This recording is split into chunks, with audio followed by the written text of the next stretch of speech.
Assalamualaikum warahmatullahi wabarakatuh. Salam sejahtera buat kita semua. Semoga kita semua dalam keadaan sehat jasmani dan rohani, tidak kekurangan satu apapun. Amin ya robbal alamin. Oke, Mimin akan melanjutkan cerita Liontin Giok Naganya. Bab 1141 sampai bab 1145. Apa yang kamu bicarakan? Ini hari ulang tahunku hari ini. Beraninya kamu mengolok-olokku. Kurasa kamu mencari kematian, teriak Sun Yiqiang. Mari kita lihat siapa yang membunuh siapa hari ini. Sun Yiqiang melompat dari sofa dan meninju Ye Chong dengan keras. Sun Yiqiang ini telah berlatih kungfu selama beberapa hari, dan secara fisik dia lebih kuat dari orang biasa. Dia menganggap dirinya sangat ahli dalam seni bela diri, jadi dia berinisiatif untuk melakukannya. Tapi kungfu Sun Yiqiang hanyalah kungfu tinju biasa, bagaimana bisa dibandingkan dengan Ye Chong? Ye Chong bahkan hanya mendengus, dan aura yang dia keluarkan mengubah Sun Yiqiang. Sebelum Sun Yiqiang sempat terkejut, Ye Chong menginjak kaki kiri Sun Yiqiang. "Au!" teriak Sun Yiqiang, kakinya telah dihancurkan oleh Ye Chong. Gadis-gadis yang menemani Sun Yiqiang untuk menertawakan Ye Chong tadi berteriak dan melarikan diri ke segala arah. Untuk sesaat, seluruh kapal pesiar berada dalam kekacauan. Sun Yue memandang Ye Chong dengan tercengang. Baru kemudian dia menyadari bahwa Ye Chong sepertinya tidak bercanda. "Sial, apakah anak ini benar-benar akan membunuh saudaraku? Mungkinkah aku benar-benar bertemu dengan orang gila?" Sun Yiqiang dengan cepat merangkak ke belakang dengan tangannya. "Kamu, apa yang akan kamu lakukan? Apa yang akan kamu lakukan? Menjauh dariku cepat." Ye Chong bersedia melakukannya, dan berjalan ke sisi Sun Yiqiang, mengangkat kakinya, dan hendak menginjak kaki Sun Yiqiang yang lain. Berhenti. Pada saat ini, suara yang sangat kaya tiba-tiba datang dari belakang Ye Chong. Suara itu penuh percaya diri, dan terdengar seperti berasal dari seorang praktisi. Tapi Ye Chong tidak peduli sama sekali, dan menginjak kaki Sun Yiqiang yang lain. Terdengar jeritan lagi, dan kaki Sun Yiqiang lainnya juga remuk. "Betapa beraninya, dengan adanya orang tua ini, kamu berani menjadi begitu lancang, kamu tidak menganggap serius orang tua ini." Jatuh, saya melihat seorang lelaki tua dengan cepat bergegas menuju Ye Chong. Orang tua itu menamparkan punggung Ye Chong, "Bang!" Ye Chong tiba-tiba mengambil telapak tangan pria tua itu tanpa menghindarinya. Meskipun lelaki tua itu berhasil, dia merasa seolah-olah telah ditampar di atas batu yang membandel, dan lengannya mati rasa karena syok. Dia mundur selangkah, berdiri diam, dan menatap Ye Chong dengan heran. "Nak, aku tidak menyangka kamu masih memiliki keterampilan. Tidak heran kamu berani merajalela." Pada saat ini, Sun Changsheng juga bergegas mendekat dan berdiri di samping Sun Yue. "Tanyakan apa yang terjadi." Sun Yue goyah. Beraninya dia mengatakan bahwa dia kalah taruhan atas nyawa adik laki-lakinya, tetapi pada akhirnya pihak lain sangat menginginkan nyawa adik laki-lakinya. Di sisi lain, ketika Sun Yiqiang melihat lelaki tua itu, dia langsung berteriak, "Tuan Ou, selamatkan saya." Tuan Ou mendengus dingin, "Jangan khawatir, Tuan muda kedua, dengan saya di sini, saya menang, jangan biarkan dia menyakitimu lagi." Ye Chong He mendengus dingin, "Aku di sini untuk membunuh Sun Yiqiang hari ini. Sebaiknya kamu segera keluar dari sini, jika tidak, aku akan membunuhmu juga." "Betapa besar nada, sepertinya Anda benar-benar tidak tahu seberapa kuat orang tua ini," Oh tua berkata. "Oke, biarkan aku melihat hatoat kungfu orang tua hari ini." Ye Chong terkejut. Apakah itu hatoat kungfu sekolah Kunlun? Ini menarik. Dia tidak menyangka masih ada orang akan mempelajari hama gong sekolah Kunlun yang telah lama hilang. Setelah itu, Oh Lao berteriak keras, dan tiba-tiba menembakkan bayangan hijau dari lengan bajunya. Bayangan hijau bergegas menuju Ye Chong dengan parau. Yang lain tidak bisa melihat dengan jelas, tetapi Ye Chong melihatnya dengan sangat jelas. Kodok yang ditutupi kelenjar beracun. Punggung katak itu penuh dengan tonjolan dan cekungan, menunjukkan warna merah cerah, yang menunjukkan bahwa ia sangat beracun. Ye Chong memiliki garis-garis hitam di wajahnya. Nima ini juga disebut Hatoat Kungfu. Aku benar-benar mengira itu adalah kungfu kodok sekolah Kunlun, tapi ternyata kodok beracun. Ye Chong mengutuk dalam hatinya. Dan kemudian melambaikan tangannya dengan santai. Ketika dia tidak mendekat, dia dipukuli menjadi kabut darah oleh Ye Chong. Di udara, segera, ada bau busuk. Banyak orang merasa pusing hanya dengan mencium bau ini. Terlihat bahwa katak beracun ini memang sangat beracun.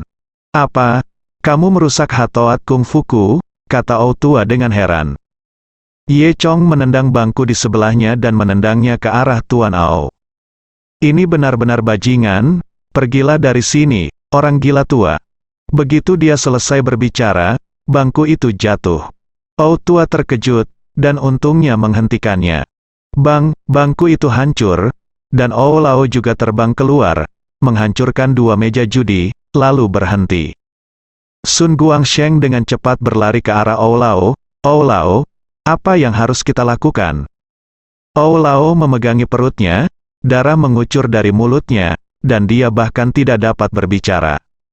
Pada saat ini, Ye Chong memandang Sun Yiqiang. Sekarang adalah waktu kematianmu.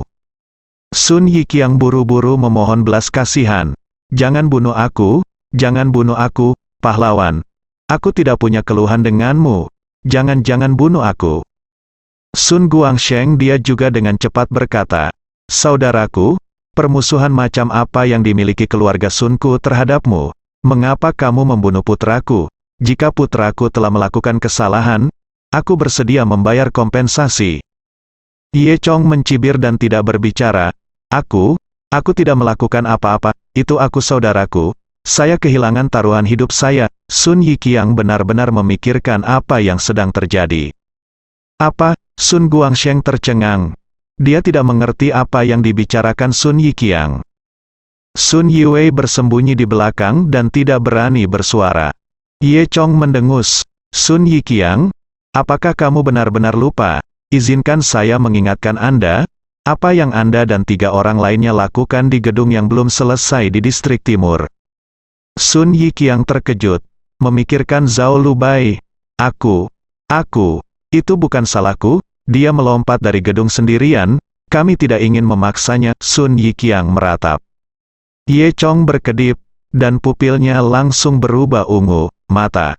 Dewa Naga memasuki pikiran Sun Yiqiang. Faktanya, alasan mengapa Ye Chong mengingatkan Sun Yiqiang dan mengatakan omong kosong ini dengan Sun Yiqiang tidak lebih dari keinginan dari benak Sun Yiqiang. Dia melihat siapa orang lain itu.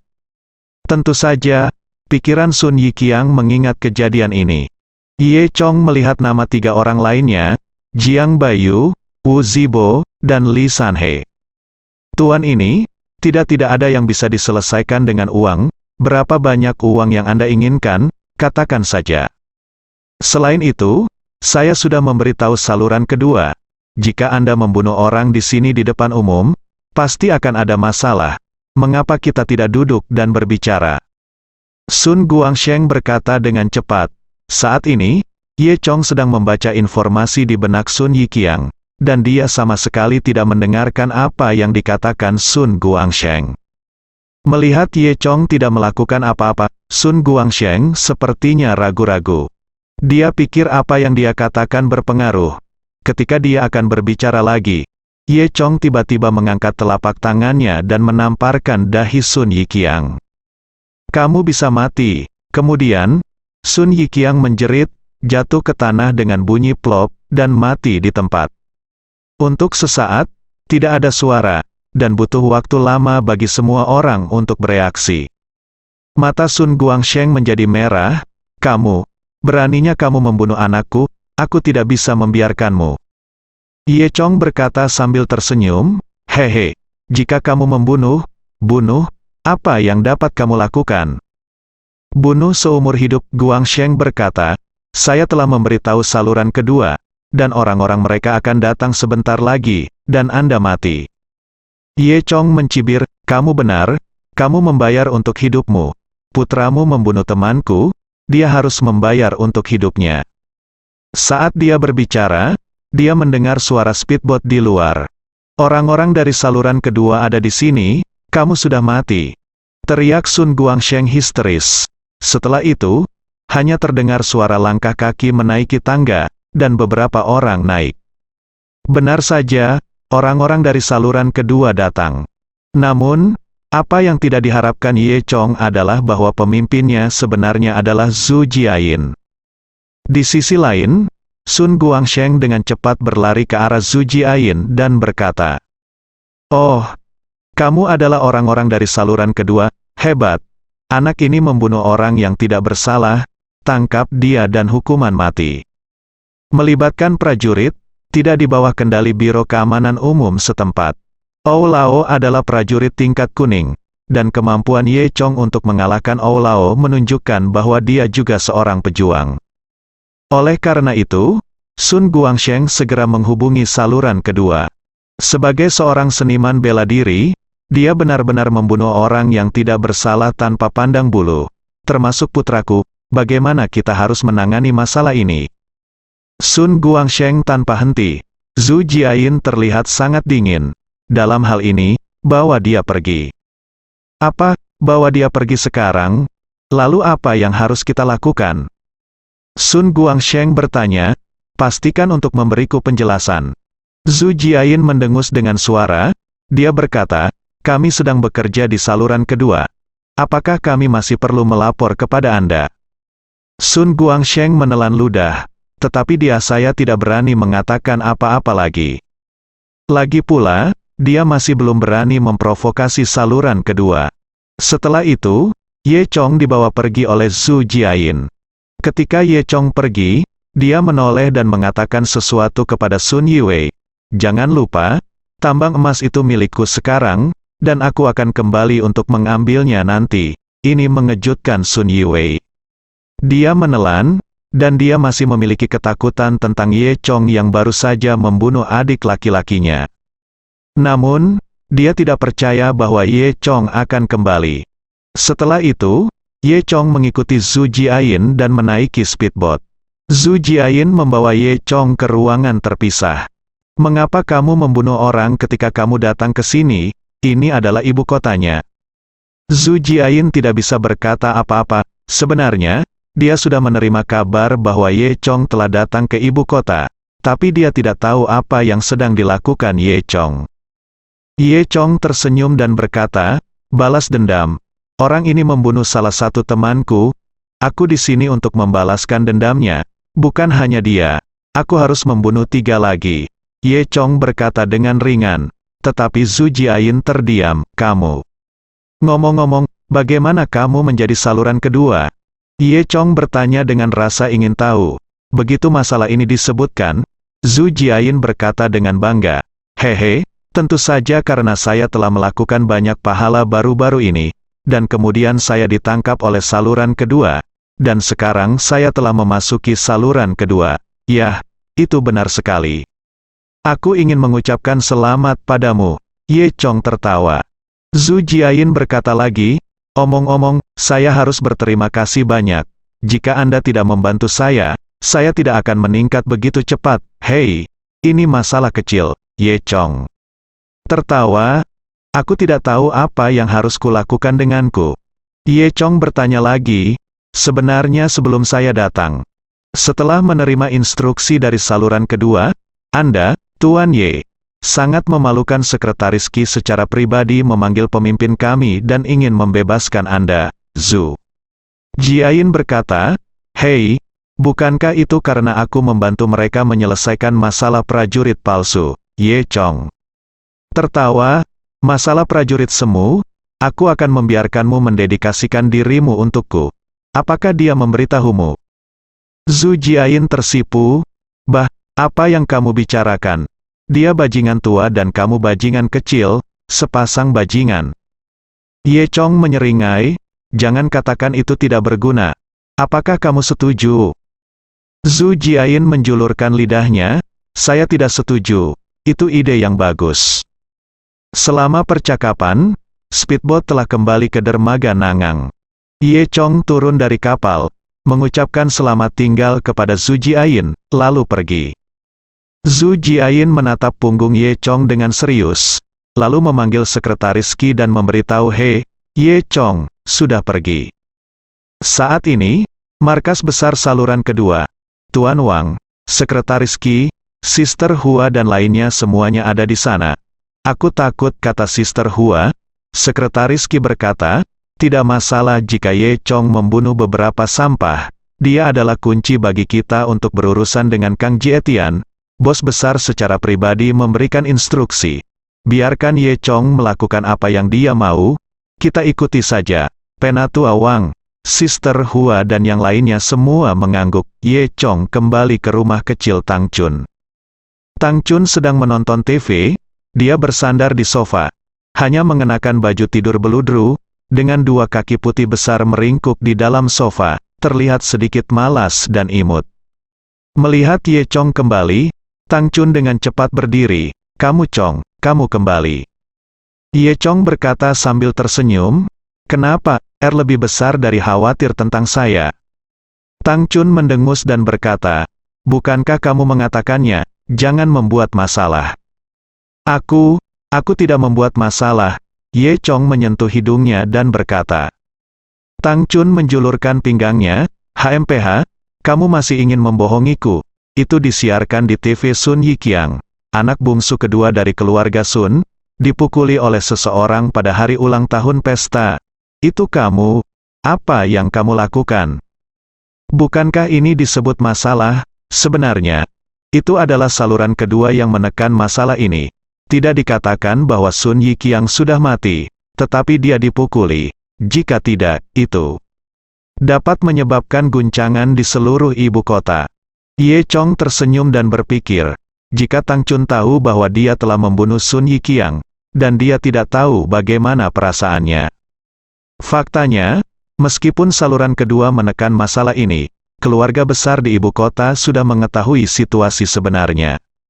Mereka juga saya mendengar bahwa pria ini bernama Ye Chong datang untuk membalaskan dendam seorang wanita bernama Zhao Lubai. Hal ini membuat takut ketiganya, Wu Zibo, Li Sanhe, dan Jiang Bayu. Untungnya, Ye Chong telah ditangkap oleh saluran kedua, orang yang membunuh seseorang secara terang-terangan mungkin setidaknya akan dijatuhi hukuman penjara seumur hidup. Memikirkan hal ini, ketiganya menghela nafas lega. Mereka tidak tahu bahwa Tuan Ye telah lama dibebaskan, dan sekarang dia sedang mempertimbangkan untuk mencari mereka. Saat ini, Ye Chong meminta Tang Chun, Xiao Chun, pernahkah kamu mendengar tentang Wu Zibo? Tang Chun terkejut, apakah kamu akan membuat masalah? Apakah ini sudah berakhir? Aku masih punya beberapa orang untuk dibersihkan. Ye Chong berkata dengan acuh tak acuh. Tang Chun menghela nafas, dan berkata, keluarga Wu juga salah satu keluarga Dong Jiumen, mereka memulai bisnis mereka di bahan obat. Mereka membuka pasar bahan obat di zona pengembangan Dongxi di ibu kota. Ye Chong mengangguk sambil berpikir. Pasar obat, sangat bagus. Setelah itu, keduanya beristirahat secara terpisah. Keesokan paginya, setelah Ye Chong dan Tang Chun sarapan, mereka bergegas keluar. Dia naik taksi ke pasar bahan obat sesuai dengan alamat yang dikatakan Tang Chun. Itu mengklaim sebagai pasar bahan obat terbesar di ibu kota, dan itu benar-benar mencakup area yang sangat luas. Karena merupakan zona pengembangan baru, tidak banyak perusahaan di sekitarnya. Di benua tanah yang belum sempat diperbaiki, mobil melaju kencang, menimbulkan awan debu yang besar. Melihat sekeliling, ada tanah tandus di sekitar, hanya pasar bahan obat yang berdiri sendiri. Namun, ada pasar bahan obat, yang menarik kendaraan dari segala arah, berdatangan ke sini satu demi satu. Ketika Ye Chong baru saja tiba di gerbang, dia melihat truk melewati penghalang keamanan dan memasuki kompleks pasar obat satu persatu. Meski masih sangat awal, pasar bahan jamu sudah penuh dengan orang yang datang dan pergi. Sebagian besar orang yang datang ke sini adalah pengecer jamu. Mereka membeli bahan obat dalam jumlah besar di sini, lalu membawanya ke apotek untuk dijual eceran. Tentunya juga akan ada beberapa investor retail, serta beberapa ahli medis dan dokter berkebutuhan khusus. Orang-orang ini biasanya datang untuk membeli beberapa bahan obat yang lebih berharga. Di dalam pasar bahan obat terdapat bangunan 3 lantai. Di gedung tersebut, terdapat banyak toko di setiap lantainya. Toko-toko di lantai pertama menjual beberapa bahan obat umum. Di lantai 2, ada beberapa bahan obat yang lebih berharga dan lebih tua. Di lantai 3, ada beberapa bahan obat langka yang lebih berharga dan bahkan langka. Namun, bahan obat di sini jauh lebih rendah dari bidang obat Ye Chong. Ye Chong berjalan di sekitar sini, tetapi tidak menemukan Wu Zibo. Ketika dia melihat sekeliling, dia tiba-tiba menemukan sekelompok orang berkumpul di sebuah stan di depannya. Penasaran, Ye Chong juga pergi untuk menyaksikan keseruan itu.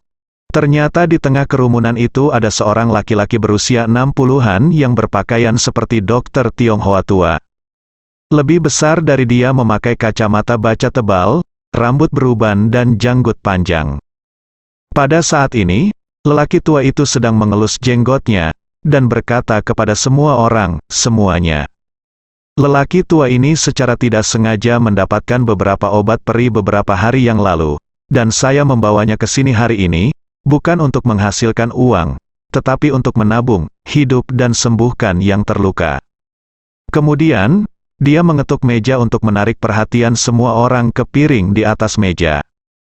Di piring, ada beberapa pil merah. Ini adalah pil yang menghidupkan kembali, karena memiliki efek menghidupkan kembali orang mati.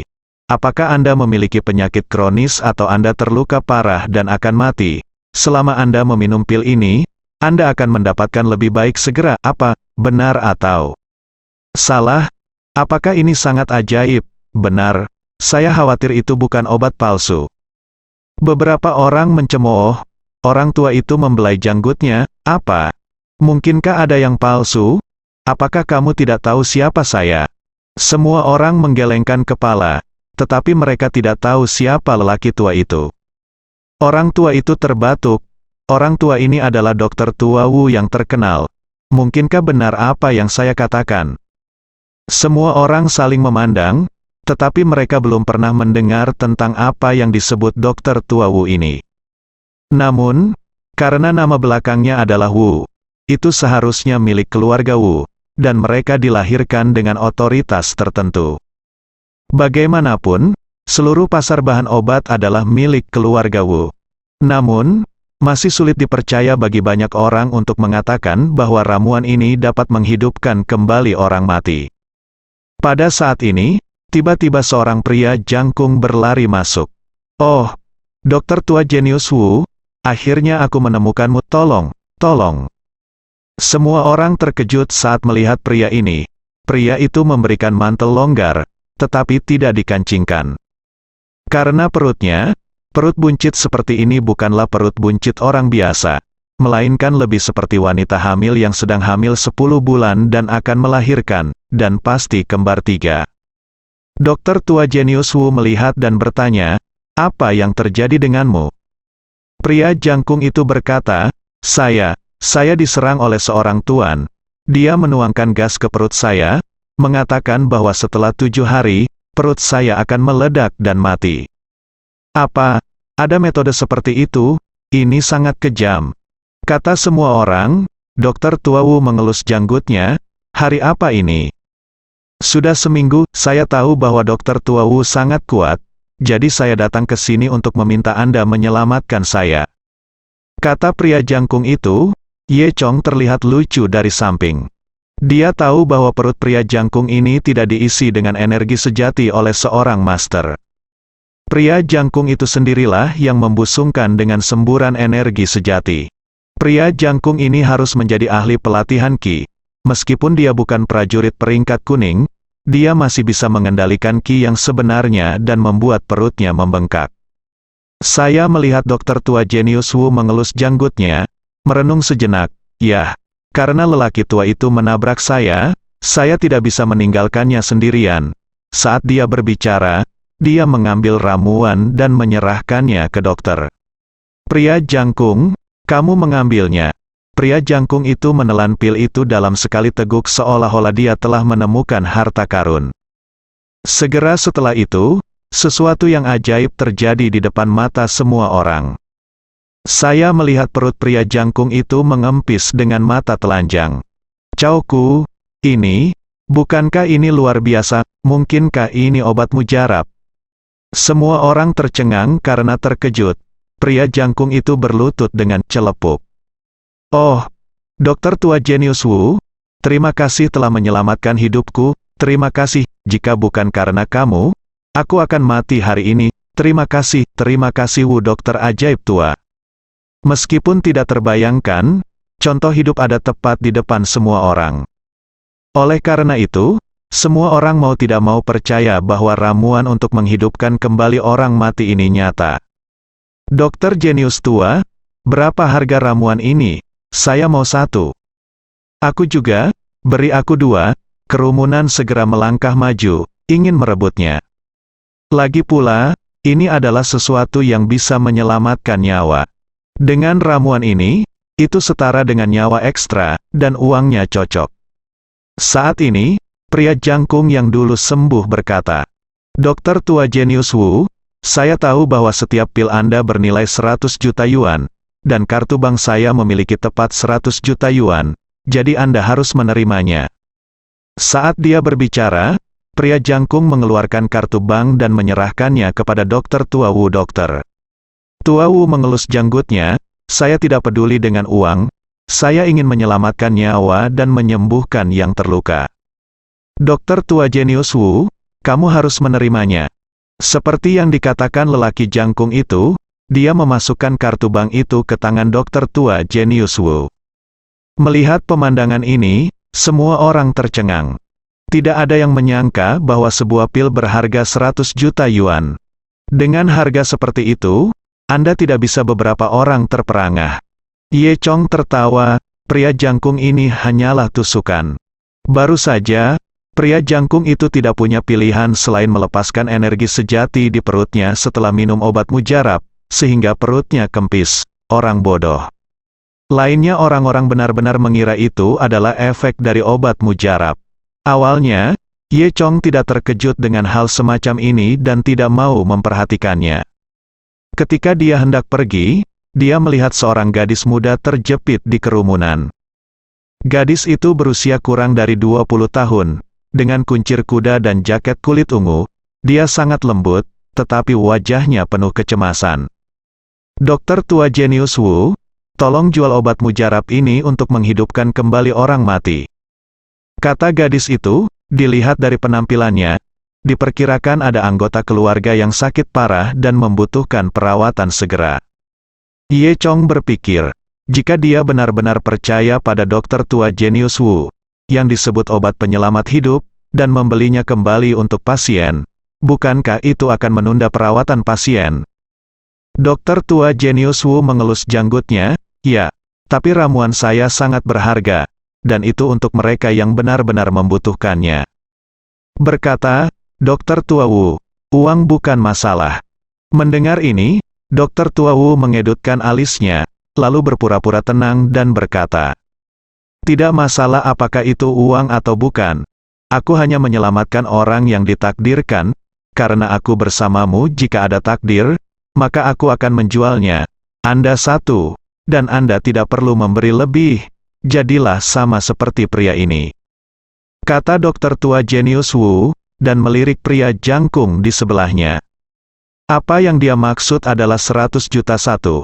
Gadis berbaju ungu itu sepertinya tidak kekurangan uang, dan berkata dengan gembira, tidak masalah, terima kasih, dokter tua Wu yang jenius. Pada saat ini, seseorang di kerumunan tiba-tiba berkata, pil ini palsu, Anda tidak bisa selamatkan orang dengan mengambilnya kembali.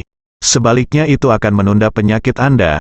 Saya menyarankan Anda, pergi ke rumah sakit biasa dan cari dokter biasa untuk menemui dokter. Ye Chong yang berbicara, semua orang tercengang dan menatap Ye Chong. Dokter tua jenius Wu sangat marah sehingga dia meniup janggutnya dan langsung menatapnya, dan mengutuk, anak bodoh mana yang berani mengucapkan kata-kata liar seperti itu, apakah Anda tahu siapa lelaki tua ini? Berani mengatakan hal-hal lelaki tua. Itu palsu, dengan reputasi yang begitu hebat, apakah kamu tidak mengenalnya? Pria jangkung di sebelahnya juga berkata. Ye Chong tersenyum dan berkata, aku benar tidak mengenal dokter tua jenius Wu. Aku hanya tahu ramuanmu itu palsu. Ye Chong melanjutkan, benarkah, jika saya tidak salah, ramuan Anda hanyalah tonik yang dibuat dengan menambahkan ginseng, safflower, angelica, dan lebih dari selusin obat tradisional Tiongkok. Setelah meminum obat mujarab ini, meskipun tidak akan menyebabkan bahaya, sama sekali tidak mungkin untuk menyembuhkan penyakitnya. Kata-kata Ye Chong begitu meyakinkan sehingga dokter tua jenius Wu tertegun di tempat. Karena apa yang dikatakan Ye Chong tidak buruk sama sekali. Ini adalah pil yang dia buat dengan mencampurkan berbagai obat tonik. Dokter tua jenius Wu tersipu, dan berkata dengan marah, saya menjual obat-obatan untuk takdir, saya tidak menyangka akan ditanyai hari ini. Anda benar-benar orang tua. Pria jangkung itu, dokter tua jenius Wu memandangi gadis berpakaian ungu itu. Gadis kecil, saya hanya ingin bertanya, apakah Anda ingin membeli obat ini? Aku, gadis berpakaian ungu itu ragu-ragu. Dia menatap dokter tua jenius Wu, dan kemudian pada Ye Chong. Ye Chong mengangkat bahu dan berkata, ngomong-ngomong, obat ini palsu, kamu bisa percaya atau tidak? Gadis berbaju ungu tidak berani bermain-main dengan hal-hal seperti itu. Jika ini benar-benar obat palsu, itu akan menunda acara besar. Tapi jika itu benar, jika dia merindukannya, dia akan semakin menyesalinya. Memikirkan hal ini, gadis berbaju ungu bertanya kepada Ye Chong, Tuan, bolehkah saya bertanya, bukti apa yang Anda miliki bahwa pil ini palsu? Semua orang berpikir itu masuk akal. Dokter tua jenius Wu berkata dengan senyum bangga, gadis kecil, saya pikir anak ini pembohong, mungkin dia akan menemukan sesuatu nanti untuk mengelabui Anda agar membelinya. Tersenyum dan berjalan langsung ke pria jangkung itu. Kamu baru saja mengatakan bahwa perutmu membengkak karena kamu disuntik dengan energi sejati, bukan? Tanya Ye Chong, tentu saja, benarkah itu? Pria jangkung itu mengangguk. Ye Chong tersenyum dan berkata, oke, kalau begitu aku akan membiarkanmu merasakan bagaimana rasanya diresapi dengan energi sejati. Ye Chong meletakkan satu tangan di atasnya di pundak pria jangkung. Kemudian, dia diam-diam menuangkan aura naga dan phoenix ke tubuh pria jangkung itu. Pria jangkung itu terkejut, dan dengan cepat mengerahkan energi sejatinya untuk melawan. Namun, bagaimana energi sejatinya bisa cocok dengan energi naga dan phoenix Ye Chong? Begitu menyentuh udara naga dan phoenix, itu terbakar dan menghilang. Segera setelah itu, perut pria jangkung itu membengkak lagi, semakin membesar. Semua orang terkejut, perut besar itu membengkak dengan sangat cepat, semakin membesar, seperti balon yang hendak ditiup. Pria jangkung itu berkeringat dingin dengan rasa sakit di wajahnya, dan berkata dengan cepat, oh, jangan lakukan itu, aku salah, jika aku melakukannya lagi, perutku benar-benar akan pecah. Ye Chong tertawa dan berkata, apa yang kamu takutkan? Cepat dan minta dokter tua Wu untuk memberimu ramuan, tidakkah kamu akan baik-baik saja setelah meminum ramuan itu? Pria jangkung itu meratap, oh, dia obat palsu, saya yang menemukan saya wali. Seorang wali, hanya $10.001 untuk 1 jam. Mendengar ini, semua orang akhirnya mengerti apa yang sedang terjadi. Sial, ternyata itu pembohong tua. Gadis berpakaian ungu itu diam-diam berkata, berbahaya, aku hampir jatuh cinta pada pembohong tua itu. Tidak. Masalah jika kamu ditipu uang, tetapi itu akan menjadi mengerikan jika Anda menunda penyakit ibumu. Memikirkan hal ini, gadis berbaju ungu itu sangat marah, dan menamparkan wajah dokter ajaib tua Wu. Kamu pembohong tua, beraninya kamu berbohong padaku. Jika aku tidak sibuk hari ini, kamu harus menyesalinya. Dokter tua jenius Wu menutupi wajahnya dan tidak berani mengatakan sepatah kata pun. Dia menatap Ye Chong dengan kejam, dan kemudian lari dengan malu. Ye Chong kemudian menepuk pria jangkung itu lagi, menghilangkan roh naga dan phoenix di tubuhnya. Perut pria jangkung itu kembali normal. Dia berguling dan merangkak, dan lari dengan cepat. Semua orang mengutuk sebentar, lalu bubar menjadi 2 atau 3. Saat Ye Chong hendak pergi, gadis berbaju ungu itu tiba-tiba mendatanginya. "Yah, Tuan, tolong hentikan. Apakah ada yang salah?" tanya Ye Chong. "Tuan, halo, nama saya Niu Xiaowan." Gadis berpakaian ungu itu memperkenalkan dirinya, "Ibuku sakit, jadi aku terburu-buru untuk membeli obat. Aku juga sangat bodoh. Aku hampir ditipu, dan terima kasih bantuan suamiku. Ini masalah kecil," kata Ye Chong. Niu Xiaowan melanjutkan, "Tuan, saya pikir Anda harus menjadi orang dengan keterampilan medis yang baik. Kalau tidak, tidak mungkin, dan Anda dapat mengatakan bahwa itu adalah obat palsu sekilas." Ye Chong mengangguk, seolah mengakui, "Kamu cukup pintar." "Nah, Pak, saya ingin tahu apakah Anda dapat membantu saya melihat penyakit ibu saya." "Tolong," kata Niu Xiaowan. Saat keduanya berbicara, dokter tua China Wu kembali. Kali ini, dia juga merekrut sekelompok pembantu. Yang terkemuka adalah pria kekar yang tampak sangat kuat, yang merupakan kapten keamanan pasar bahan obat. "Cao Ku, lihat aku, siapa yang menyebabkan masalah di wilayahku? Mengapa kamu tidak ingin hidup?" pria besar itu memarahi. Dokter tua China Wu menunjuk ke arah Ye Chong. "Itu dia." Pria besar memelototi Ye Chong dan mengutuk, "Kamu hanya anak nakal, berani membuat masalah di wilayah Atian saya. Saya pikir kamu tidak sabar." "Atian? Mengapa kamu berbicara begitu banyak omong kosong dengannya? Bunuh dia," kata dokter Cina tua Wu. Atian mendengus, "Jangan khawatir, dia sudah mati." Setelah selesai berbicara, Atian melambaikan tangannya kepada adik laki-laki di belakangnya. "Pergilah padaku, bunuh bajingan ini."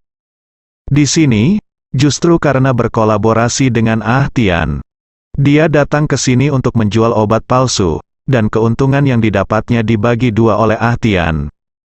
Ye Chong mengacaukannya sebelum mereka mulai menjual. Oleh karena itu, Tian secara alami sangat membenci Ye Chong. Begitu dia memberi perintah, lebih dari selusin petugas keamanan bergegas pada saat yang sama, membawa pentungan.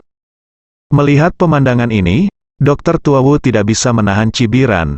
"Hehe, kamu seorang pembunuh, kamu berani merusak perbuatan baikku, dan aku akan membunuhmu hari ini." Sebelum dokter tua Wu selesai berbicara, para pengawal itu bergegas semuanya terbunuh. Ye Chong dirobohkan. Atian mencibir dan berkata, "Jadi kamu juga seorang praktisi. Tidak heran kamu begitu merajalela, tetapi apakah kamu pikir kamu bisa berpura-pura berada di depanku?" "Atian." Setelah selesai berbicara, Atian meraung. Dan kemudian meninju Ye Chong. Atian ini juga seorang prajurit peringkat kuning dengan basis kultivasi yang baik. Benar saja, keluarga besar di ibu kota ini, dan penjaga rumah, semuanya adalah prajurit tingkat Huang. Berdasarkan ini saja, orang dari tempat lain tidak bisa dibandingkan. Sebagai seniman bela diri peringkat kuning, itu lebih dari cukup untuk menjaga pasar bahan obat pada hari kerja. Namun, dia tidak beruntung bertemu Ye Chong hari ini. Dalam satu putaran, Atian dirobohkan ke tanah. Atian meratap dan mundur. "Bajingan, kamu sangat kuat, jangan lancang. Ketika Tuan Muda Wu kita datang, kamu akan mati." "Tuan Wu, mungkinkah bajingan Wu Zibo?" "Itu," tanya Ye Chong. "Apa, kamu masih berani menghina Tuan Mudaku? Kamu sudah mati," kata Atian. Ye Chong tersenyum dan berkata, "Oke, besok sore, aku akan menunggu Wu Zibo di belakang Taman Tangling, jadi jangan takut untuk datang." Taman Tangling dianggap sebagai taman yang relatif besar di Dongxi. Ye Chong dan Tang Chun berjalan-jalan di sana tadi malam. Gunung belakangnya relatif tersembunyi, dan merupakan tempat yang bagus untuk membunuh orang di sana. Tian mengertakkan gigi dengan kebencian, kamu mengatakan itu. Ye Chong tersenyum, lalu pergi.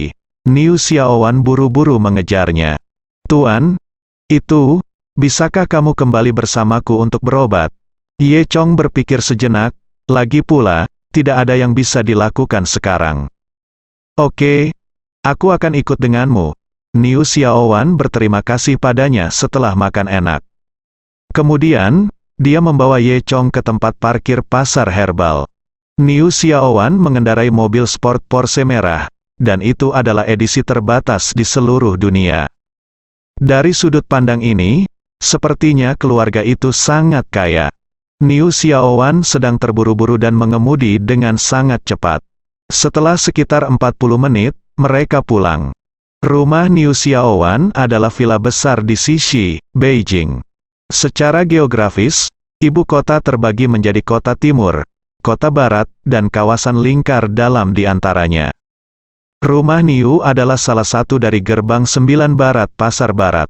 Di gerbang villa, ada 2 satpam. Ketika mereka melihat Niu Xiaowan kembali, mereka langsung menyapa mereka dengan hormat. Nona, Anda kembali. Niu Xiaowan mengangguk, mengabaikan mereka, dan berjalan masuk bersama Ye Chong. Ye Chong melirik 2 penjaga keamanan secara tidak sengaja. Mereka semua adalah basis kultivasi prajurit peringkat Huang.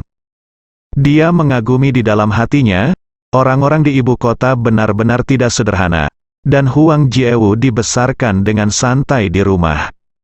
Sambil berbicara, mereka berdua melewati halaman villa dan berjalan cepat ke halaman dalam. Setelah memasuki villa, Niu Xiaowan langsung membawa Ye Chong ke lantai 2. Di koridor lantai 2, seorang pria dengan wajah sedih berdiri di depan pintu sebuah ruangan. Pintu ruangan terbuka, dan beberapa dokter berjas putih keluar masuk. Niu Xiaowan bergegas, "Ayah, bagaimana kabar ibuku?" "Masih memeriksa," kata pria itu. Dia adalah ayah Niu Xiaowan, Niu Huateng. Niu Huateng melirik Niu Xiaowan dan kemudian ke Ye Chong. "Xiaowan, kamu membawa pacarmu kembali. Aku tidak punya waktu untuk berbicara denganmu sekarang, jadi aku bisa pergi dan bermain sendiri." Niu Xiaowan tersipu dan berkata, "Ayah, apa yang kamu bicarakan? Ini bukan pacarku. Ini Dokter Ye, aku datang ke sini khusus untuk merawat ibuku." Saat dia berbicara, Niu Xiaowan menarik Ye Chong dan memperkenalkan, "Dokter Ye, ini ayahku, Niu Huateng. Ayah, ini Dokter Ye." Ye Chong ingat bahwa Tang Chun pernah memberitahunya bahwa Niu Huateng ini adalah pengembang real estate terbesar di Beijing. Ia tidak menyangka pria parubaya yang terlihat seperti pria tidak menarik ini ternyata adalah Niu Huateng. Niu Huateng juga melihat Ye Chong dari atas ke bawah. "Kamu adalah seorang dokter jenius di usia yang begitu muda. Xiaowan, kamu telah ditipu." Niu Huateng mendengus, jelas tidak mempercayai Ye Chong. "Tidak, ini benar-benar dokter ajaib," kata Niu Xiaowan. Setelah itu, dia menceritakan kisah ditipu oleh dokter tua jenius Wu. Setelah Niu Huateng mendengar ini, dia berkata dengan nada menghina, "Hehe, Xiaowan, mungkinkah mereka semua berada dalam kelompok yang sama, dan bersama-sama mereka berbohong padamu?" Saat ini, beberapa dokter berjas putih sudah keluar. Niu Huateng bergegas dan bertanya, "Dokter, bagaimana kabar istri saya?" Sambil menggelengkan kepalanya, dia berkata, "Situasinya sangat buruk, sepertinya Anda benar-benar harus mempersiapkan pemakaman Anda." Dokter itu orang asing, dan dia berbicara bahasa Mandarin yang tidak terlalu asli. "Dokter, pikirkan cara," Niu Huateng berkata dengan cemas. "Hei, maaf, tidak ada yang bisa kami lakukan." Setelah itu, beberapa dokter menggelengkan kepala dan pergi satu persatu. Saat ini, Niu Xiaowan berkata, "Ayah, karena ini masalahnya sekarang, kuda mati itu harus diperlakukan sebagai kuda hidup." Dia berkata di tengah jalan, merasa sedikit tidak pantas. "Oh, maksudku adalah meminta dokter ajaib Ye untuk mencobanya. Bagaimana jika itu bisa menyembuhkan Bu?" Niu Huateng sudah dikejutkan oleh kata-kata dokter asing tadi, dan pikirannya menjadi kosong saat ini, dan dia tidak berminat untuk memperhatikan Niu Xiaowan sama sekali. Hanya melambaikan tangannya, maksudnya adalah mengusir Ye Chong, dan dia tidak percaya pada Ye Chong. Namun, ketika Niu Xiaowan melihat Niu Huateng melambaikan tangannya, dia mengira mereka membiarkan mereka masuk ke dalam rumah. Jadi, Niu Xiaowan menarik Ye Chong. "Dokter Ye, ayahku setuju, kamu bisa pergi dan menemui ibuku." Mengatakan itu, Niu Xiaowan menyeret Ye Chong ke kamar. Ini adalah kamar yang didekorasi dengan sangat mewah. Tempat tidur Simons ukuran sedang, ditutupi dengan spray mulia, dan tirai beludru ditarik rapat. Di dalamnya gelap, seorang wanita kurus sedang berbaring di tempat tidur saat ini, dengan berbagai instrumen menempel di tubuhnya. Sekilas Ye Chong tahu bahwa wanita ini sakit karena terlalu banyak bekerja dan kehabisan vitalitasnya sebelum waktunya. Saat ini, fungsi kardiopulmonernya gagal. Ternyata saat Niu Huateng adalah orang biasa, wanita ini mengikuti Niu Huateng. Keduanya bekerja keras dan melakukan banyak upaya bersama untuk mencapai hasil hari ini. Hari-hari semakin membaik, tetapi wanita juga mengalami penuaan dini akibat terlalu banyak bekerja dalam waktu yang lama, dan hidup mereka tidak lama lagi. Niu Xiaowan bertanya dengan cemas di samping. "Dokter Ye, bagaimana kabarnya? Apakah bisa disembuhkan?" Bersambung.